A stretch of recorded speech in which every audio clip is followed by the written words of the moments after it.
ये जो 38 minutes taxing हुई, is it unusual or is it absolutely normal for a Dreamliner 787 Series 8 to taxi for almost 40 minutes at an airstrip, which is not a very big one in Ahmedabad?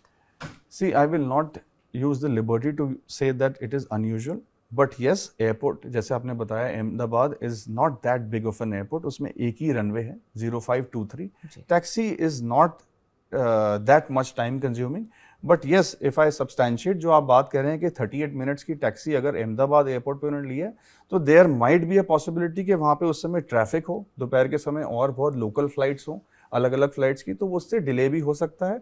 और again ये CVR का एक investigation का part हो सकता है कि क्या कोई तकनीकी खराबी उस समय उन पायलट्स ने उस समय देखी, हैंडल किया, उसका करेक्टिव एक्शन लिया और उसके बाद वो टेक ऑफ किया। There is a possibility it will come out in the cockpit voice record. There is a possibility. जी Okay. बड़ा जरूरी है व्यूअर्स को समझना कि एक एयरपोर्ट में कई किस्म के जहाज होते हैं, छोटे बड़े, उसमें आपको किस तरह से क्या इंस्ट्रक्शंस मिल रही हैं ये पायलट को बिल्कुल अपनी फुल अवेयरनेस के साथ देख के करना, उसको आराम से टैक्सी भी करना है, अपने इंस्ट्रूमेंट्स को भी देखना है, अपनी इंटरैक्शन भी करनी है अपने जूनियर ऑफिसर के साथ, एटीसी के साथ भी कोऑर्डिनेट करना है। अब सारी चीजें करके वो एक रनवे के पॉइंट तक पहुंचता है जहाज, जिसको हम कहते हैं जो थ्रेशोल्ड से पहले होता है, उसके बाद वो फिर से चेकलिस्ट करता है।